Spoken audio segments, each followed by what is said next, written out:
Good morning students. Rainbow science academy Khatu Shyam ji के online platform में आपका स्वागत है। जैसा बच्चों ने स्टार्ट कर रखा था एटॉमिक स्ट्रक्चर, जिसके जो प्रीवियस वीडियो उसमें अपने देखा था एटम की खोज कहाँ से स्टार्ट होना शुरू हो गई। तो बच्चों स्टार्टिंग में अपने बात करते हैं, जो हेनरी कनार्ड नामक साइंटिस्ट ने क्या एटम के बारे में थोड़ा बहुत बता दिया कि जो एटम होता है, जैसे जो ह्यूमन बॉडी होती है वो 5 तत्वों से मिलकर बनी होती है। जो सबसे पहले जो थ्योरेटिकल एक्सप्लेनेशन दिया था डॉल्टन नामक साइंटिस्ट था, जिन्होंने अपनी थ्योरी दी। हालांकि वो थ्योरी बाद में क्या हो गई, रिजेक्ट हो गई। उसके रिजेक्ट होने का कारण ये था कि जो बाद में उन्होंने क्या बोला था, जो एटम होता है वो अनडिविजुअल पार्ट होता है, उसको आगे अपने क्या नहीं कर सकते, डिवाइड नहीं कर सकते। लेकिन बाद में थॉमसन नामक साइंटिस्ट ने क्या किया, इलेक्ट्रॉन की खोज कर दी। इलेक्ट्रॉन की खोज कैसे की, उन्होंने किसका यूज किया, डिस्चार्ज ट्यूब का यूज किया। डिस्चार्ज जो अपने क्या प्रीवियस वीडियो में अपने देख चुके हैं। अपने बच्चों लास्ट वीडियो तक हमने देख चुके हैं इलेक्ट्रॉन की खोज कैसे हुई, जो कैथोड रे एक्सपेरिमेंट क्या था, कैथोड रे की प्रॉपर्टीज क्या थी, उनके बारे में अपने पढ़ चुके हैं। उसके बाद में अपने बच्चों बात किया था EM/m रेशियो क्या होता है, इसको कैसे कैलकुलेट करते हैं, और ये कैलकुलेट जे थॉमसन साइंटिस्ट ने किया। और जो उसके बाद में बच्चों ने देखा था जो प्रोटॉन की खोज कैसे हुई थी। जो प्रोटॉन की खोज हुई थी वो भी डिस्चार्ज ट्यूब के थ्रू ही, एनोड रे एक्सपेरिमेंट के थ्रू किया गया था, जिसको अपने क्या प्रीवियस लेक्चर में हमने डिस्कस कर चुके हैं। अब बच्चों आज का जो अपना जो मेन लेक्चर रहेगा वो रहेगा एटॉमिक मॉडल पे। जो एटॉमिक मॉडल वो सबसे पहले स्टार्टिंग में किसने दिया, ये कहाँ से आया, जो एटम के अंदर इलेक्ट्रॉन का अरेंजमेंट किस अकॉर्डिंग होता है, अपने स्टेप बाय स्टेप करते हुए आगे बढ़ रहे हैं। तो बच्चों यहाँ तक अपने देखा इलेक्ट्रॉन की खोज हो चुकी है, प्रोटॉन की खोज हो चुकी है। अभी तक न्यूट्रॉन की अपने बात नहीं कर रहे हैं, न्यूट्रॉन की खोज कैसे हुई। तो बच्चों यहाँ तक अपने डिस्कस किया प्रोटॉन की खोज कैसे हुई, प्रोटॉन की खोज कैसे हुई और इलेक्ट्रॉन की खोज कैसे हुई। न्यूट्रॉन की अभी अपने बात नहीं करते हैं। तो सबसे पहले साइंटिस्ट आए थे जे थॉमसन नामक साइंटिस्ट। जे थॉमसन ने क्या किया, अपना फर्स्ट एटॉमिक मॉडल ले दिया। First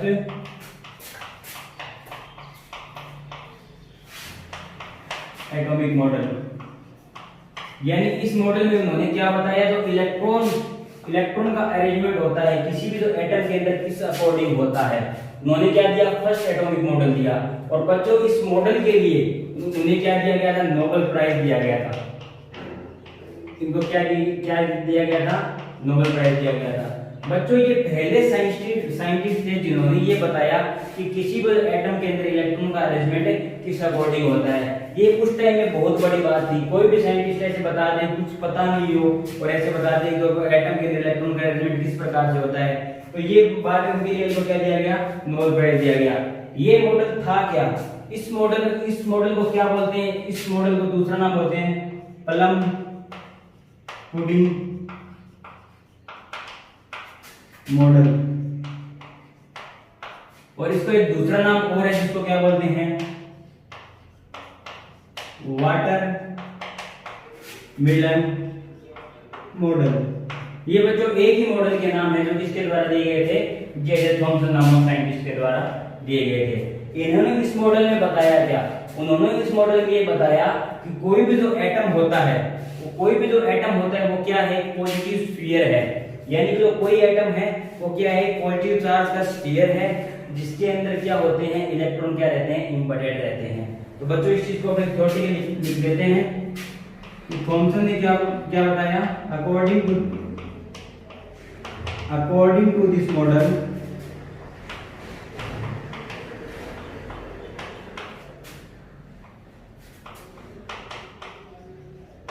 atom is sphere of positive charge. उन्होंने क्या बताया, जो एटम होता है वो क्या होता है, स्फीयर होता है पॉजिटिव चार्ज का। यानी एक पॉजिटिव चार्ज का क्या है, गोला ही है। उन्होंने क्या बताया कि जो एटम क्या है, पॉजिटिव चार्ज का स्फीयर है। इस चीज को मैं थोड़ा और डिस्क्राइब करूंगा, एक बार थोड़ा बहुत और लिख देते हैं। और दूसरा स्टेटमेंट क्या था, electron are embedded in this sphere of positive charge. दूसरा स्टेटमेंट क्या बोला कि जो इलेक्ट्रॉन क्या रहते हैं वो एम्बेडेड रहते हैं, इसके अंदर जो पॉजिटिव चार्ज का स्फीयर है उसके अंदर एम्बेडेड रहते हैं।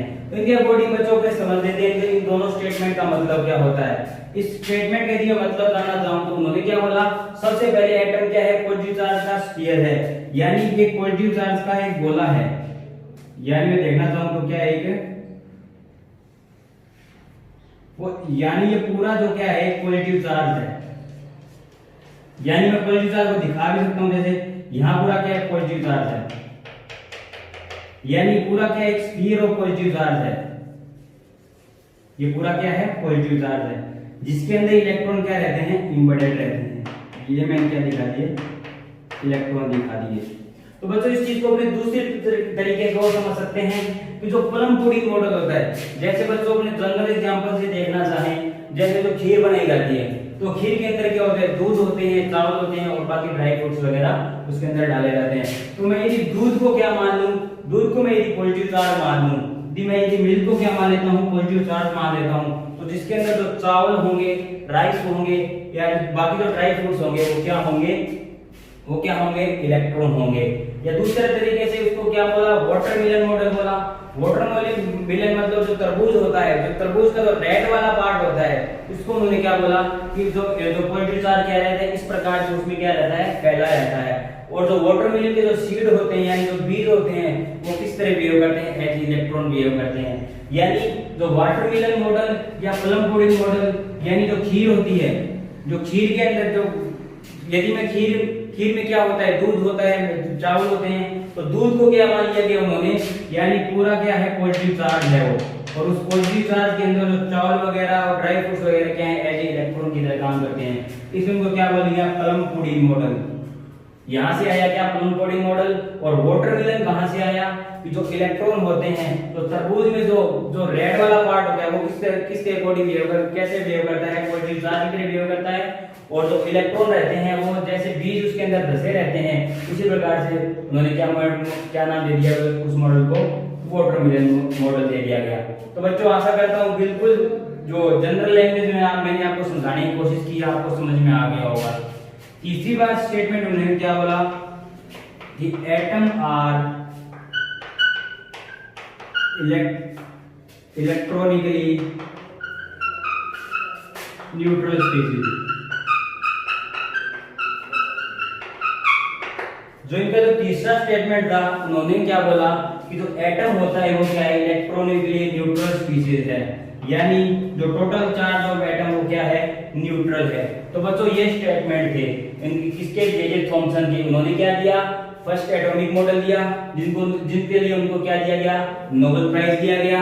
उनके मॉडल को क्या बोलते हैं, प्लम पुडिंग मॉडल भी बोलते हैं या वाटरमेलन मॉडल भी बोलते हैं। इस मॉडल के अंदर था क्या कि जो एटम होता है वो क्या है, स्फीयर ऑफ पॉजिटिव चार्ज है, यानी ये पूरे पॉजिटिव चार्ज का स्फीयर है, यानी पॉजिटिव चार्ज जिसके अंदर एक गोला है जिसके अंदर क्या धसे हुए रहते हैं, इलेक्ट्रॉन धसे हुए रहते हैं। यानी इसको मैं जो कॉमन एग्जांपल के रूप में देखें, जैसे जो खीर होती है, तो खीर के अंदर जो मिल्क वाला पार्ट है वो किसकी तरह बिहेव करता है, पॉजिटिव चार्ज की तरह बिहेव करता है। और जो जिसके अंदर चावल और जो ड्राई फ्रूट्स वगैरह धसे होते हैं वो किस तरह बिहेव करते हैं, एज ए इलेक्ट्रॉन अपने मान सकते हैं। दूसरा वाटरमेलन मॉडल, उसके अकॉर्डिंग जो रेड वाला पार्ट होता है, जो वाटरमेलन का जो रेड वाला part as a positive charge मान सकते हैं अपने, और उसके अंदर जो सीड्स वगैरह जो एम्बेडेड रहते हैं उसको हम क्या मान सकते हैं, इलेक्ट्रॉन मान सकते हैं। तो बच्चों ये फर्स्ट मॉडल था जो किसके द्वारा दिया गया था, जे थॉमसन नामक साइंटिस्ट के द्वारा दिया गया था। बच्चों ये जो मॉडल था ये बाद में क्या हो गया, रिजेक्ट हो गया। ये बच्चों बाद में क्या हो गया बच्चों, ये मॉडल रिजेक्ट। ये मॉडल रिजेक्ट हो गया। रिजेक्ट होने का बच्चों कारण क्या था, एक साइंटिस्ट थे जो किस पे काम कर रहे थे, रेडियो एक्टिव पे काम कर रहे थे।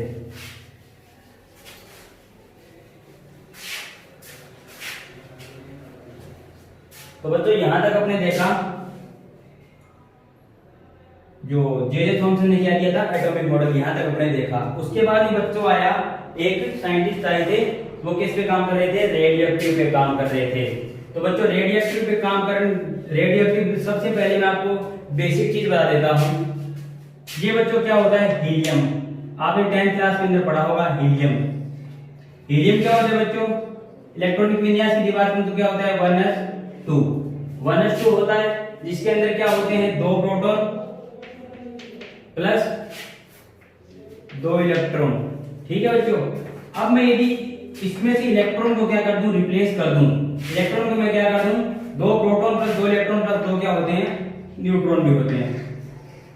अब तक न्यूट्रॉन की खोज नहीं हुई है, लेकिन आज के टाइम में ये बताने के लिए कह रहा हूं, हीलियम के अंदर क्या होता है, 2 प्रोटॉन होते हैं, 2 इलेक्ट्रॉन होते हैं और 2 न्यूट्रॉन होते हैं। अब इनके अंदर से यदि मैं इलेक्ट्रॉन निकाल दूं, इलेक्ट्रॉन निकालने के बाद बच्चों यहाँ क्या हो जाएगा, 2 प्रोटॉन प्लस 2 न्यूट्रॉन, 2 प्रोटॉन और 2 न्यूट्रॉन। इसको क्या बोलते हैं बच्चों, अल्फा पार्टिकल बोलते हैं। क्या बोलते हैं बच्चों, अल्फा पार्टिकल। क्या बोलते हैं, अल्फा पार्टिकल। यानी अल्फा पार्टिकल क्या होते हैं, यदि कोई आपसे पूछे अल्फा पार्टिकल क्या होते हैं, हीलियम के जो पॉजिटिव चार्ज पार्टिकल होते हैं, जो जिसके अंदर क्या इलेक्ट्रॉन को रिप्लेस करके क्या आप प्राप्त कर सकते हैं अपने अल्फा पार्टिकल। और इनमें चार्ज क्या होता है बच्चों, चार्ज होता है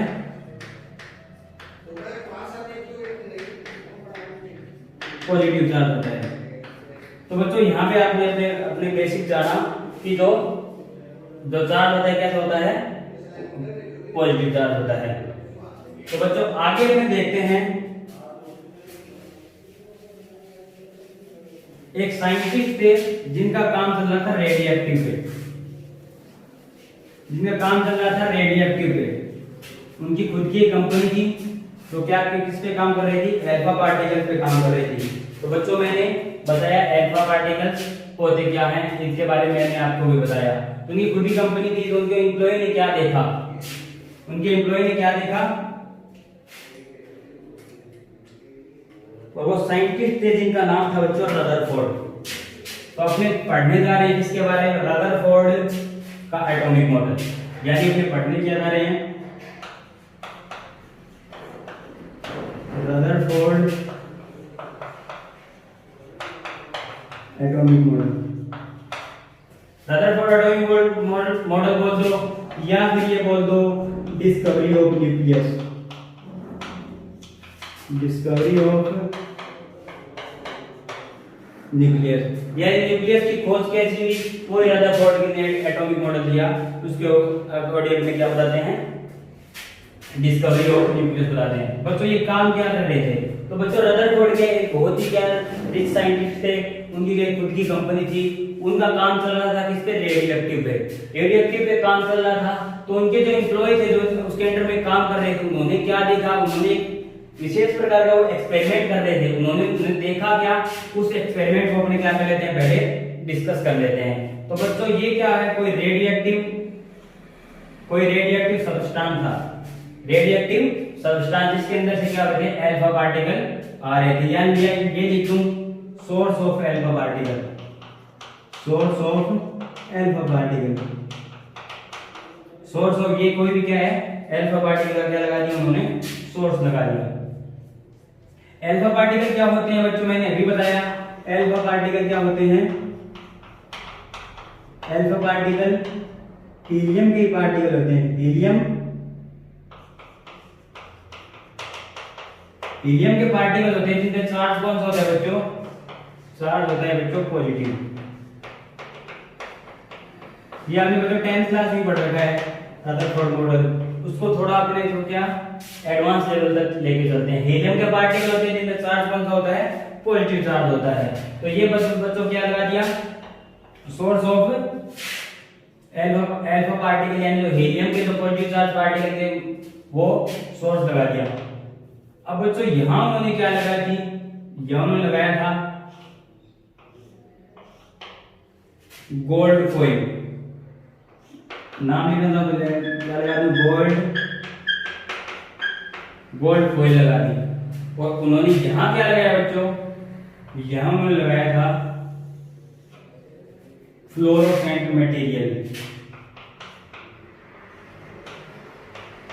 फ्लोरोसेंट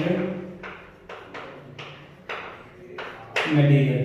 तो बच्चों ये इस प्रकार से उनका क्या था, एक्सपेरिमेंट सेटअप था। फ्लोरोसेंट मटेरियल क्या होते हैं इसके बारे में पहले बता चुका हूं। फ्लोरोसेंट मटेरियल तो लास्ट लेक्चर में हमने डिस्कस किया था, एक बार मैं और बता देता हूं। फ्लोरोसेंट मटेरियल ऐसे पदार्थ के बड़े होते हैं जिनके अंदर कोई भी जो इलेक्ट्रॉन वगैरह स्ट्राइक करेंगे तो क्या होंगे, उन्हें क्या आएगी, चमक उत्पन्न करेंगे, यानी रिफ्लेक्शन तो होगा।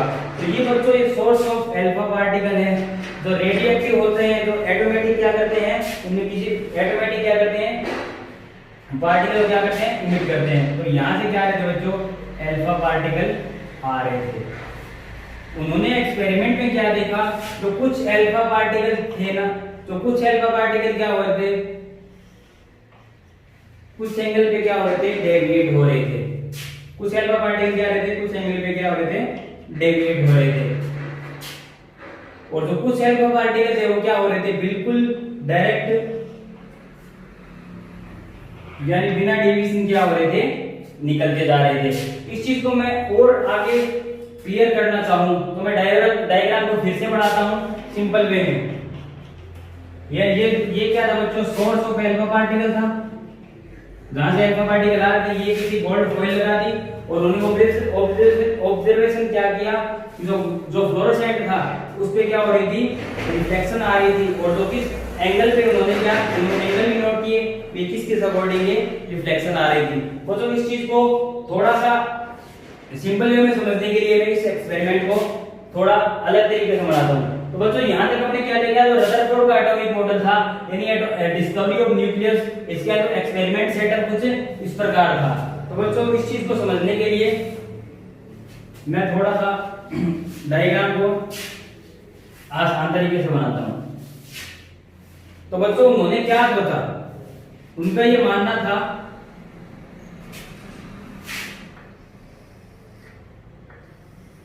यदि मैं बच्चों ये मान लूं, क्या एटम मान लूं, ये बच्चों मैं क्या मान लूं, कोई एटम मान लूं, और यहां से क्या आ रहे हैं, अल्फा पार्टिकल आ रहे हैं, अल्फा पार्टिकल,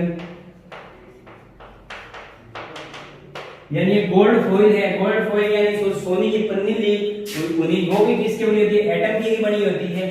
तो एटम उन्होंने क्या लिया, सोने की पतली एक फॉइल है ये, जो किसके अंदर, जिसके अंदर क्या हो, एटम होंगे। उन्होंने क्या सोचा, उन्होंने ये सोचा यहां पे क्या है, पॉजिटिव चार्ज है। इस प्रकार से उन्होंने क्या देखा, अरेंजमेंट सोचा। इस चीज को अपने डिस्कस करेंगे और डिटेल से। तो बच्चों अल्फा पार्टिकल आ रहे थे, कुछ क्या हो रहे थे, बिना डेविएशन क्या हो रहे थे, सीधे निकले जा रहे थे, बिना डेविएशन के क्या हो रहे थे, सीधे निकले जा रहे थे। उनका जो ऑब्जर्वेशन बता रहा हूं, ऑब्जर्वेशन क्या था, इस चीज को अपने थ्योरेटिकल भी देखेंगे, लेकिन थोड़ा सा एक्सपेरिमेंट सेटअप समझने के बाद में थोड़ा सा डायग्राम क्लियर हो जाएगा, फिर जिससे क्या थ्योरी आसानी से समझ में आ जाएगी। तो कुछ जो पार्टिकल होते वो क्या रहते, डायरेक्ट बिना डेविएशन सीधे निकले जा रहे थे। जो कुछ अल्फा पार्टिकल थे वो क्या हो रहे, कुछ एंगल पे क्या हो रहे थे, डेविएट हो रहे थे, कुछ एंगल पे क्या हो रहे थे, डेविएट हो रहे थे। और जो एक अल्फा पार्टिकल ऐसा आया, वो क्या हो रहा था, बिल्कुल 180 डिग्री पे क्या हो गया, वापस चला गया। बिल्कुल कहां चला गया, 180 डिग्री पे, वापस 180 डिग्री पे डेविएट हो चला गया वापस। ठीक है बच्चों, अब ये वापस आने का पता कैसे लगा, सबसे पहले बच्चों इस चीज को थ्योरेटिकल देख लेते हैं, ऑब्जर्वेशन उन्होंने क्या किया। तो ये बच्चों यहां मैंने आपको जनरल आपको बताया है कि जो रदरफोर्ड का एटॉमिक मॉडल का जो एक्सपेरिमेंट सेटअप क्या था। तो उनका ऑब्जर्वेशन जान लेते हैं, ऑब्जर्वेशन उन्होंने क्या किया। ऑब्जर्वेशन, तो फर्स्ट ऑब्जर्वेशन की बात करूं, most of the alpha particle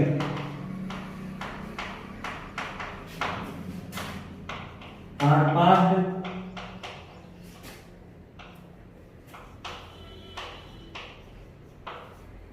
undeviated, यानी तो कुछ जो बहुत सारे जो लगभग अल्फा पार्टिकल थे वो अनडेविएटेड के थ्रू क्या हो रहे हैं, बिना किसी एंगल पे क्या हो रहे थे, डायरेक्टली क्या हो रहे थे, निकले जा रहे थे। अब दूसरे स्टेटमेंट की बात करूं, some alpha particle are deviated some angle. यही जो कुछ अल्फा पार्टिकल थे वो कुछ एंगल पे क्या हो रहे थे, डेविएट हो रहे थे। और तीसरा उन्होंने क्या दिया देखा, सम फ्यू पार्टिकल, यानी सम फ्यू, यानी इनकी काउंटिंग यदि देखें तो 1 आउट ऑफ 20,000, यानी 20,000 में से एक ऐसा 20,000 के अंदर से एक ऐसा पार्टिकल आया जो क्या हुआ, लार्ज एंगल से क्या हो गया, डेविएट हो गया। डेविएट फ्रॉम लार्ज एंगल, और एंगल का मान था बच्चों लगभग 180 डिग्री सेंटीग्रेड, 180 डिग्री था। अब बच्चों बात कर लेते हैं, दोबारा से सेटअप को बनाता हूं। ये मैंने क्या बनाया, कोई एटम बनाया, इसके अंदर जो रदरफोर्ड का एक्सपेरिमेंट है उस अकॉर्डिंग मैं आपको बता रहा हूं। इस मॉडल में कुछ कमी थी वो अपने डिस्कस करेंगे। ये क्या बताया बच्चों, मैंने बनाया source of alpha particle, source of alpha particle, यहां से क्या आ रहे थे, अल्फा पार्टिकल आ रहे थे। जो फर्स्ट स्टेटमेंट है उसके अकॉर्डिंग क्या है, most of the alpha particle pass through undeviated, यानी बिना किसी विचलन के क्या जा रहे थे, वो सीधे जा रहे थे। तो दूसरा स्टेटमेंट था उनका क्या था कि जो some alpha particle are deviated from some angle, यानी जो कुछ अल्फा पार्टिकल आ रहे थे वो क्या हो रहे थे, कुछ एंगल से क्या हो रहे थे, डेविएट हो रहे थे। ये तीसरा स्टेटमेंट की यदि बात करूं तो तीसरा स्टेटमेंट क्या बोलता है, some few out 1 out of 20,000, यानी किसमें क्या हो रहे थे, लार्ज एंगल से डेविएट हो रहे थे, यानी बिल्कुल 180 डिग्री पे क्या हो रहे थे, रोटेट हो रहे थे। बच्चों ये काफी महंगा एक्सपेरिमेंट था जिसमें जो 20,000 पार्टिकल में से एक पार्टिकल एक ऐसा आया जो क्या हो रहा था, 180 डिग्री से क्या हो रहा था, रोटेट हो रहा था। इस चीज को उन्होंने देखा क्या, उस चीज को 180 डिग्री रोटेट कराने के लिए ये इनको पता कैसे लगा, तो बच्चों यहाँ पे भी क्या लगा रखा था उन्होंने, फ्लोरोसेंट मटेरियल लगा रखा था। वहां यहां तक क्या हुआ, स्ट्राइक हुआ, जिससे क्या हुआ, स्ट्राइक होने से उनको पता लगा कि जो कुछ पार्टिकल है वो क्या होते हैं, वापस भी आ रहे थे। ये बच्चों इनका था ऑब्जर्वेशन। अब उनके ऑब्जर्वेशन उन्होंने कोन्क्लूजन क्या निकाले, और जो एटम के अंदर इलेक्ट्रॉन का अरेंजमेंट किस प्रकार से होता है, इस मॉडल की कुछ कमियां थी वो अपने क्या करेंगे, नेक्स्ट लेक्चर में डिस्कस करेंगे। थैंक यू बच्चों।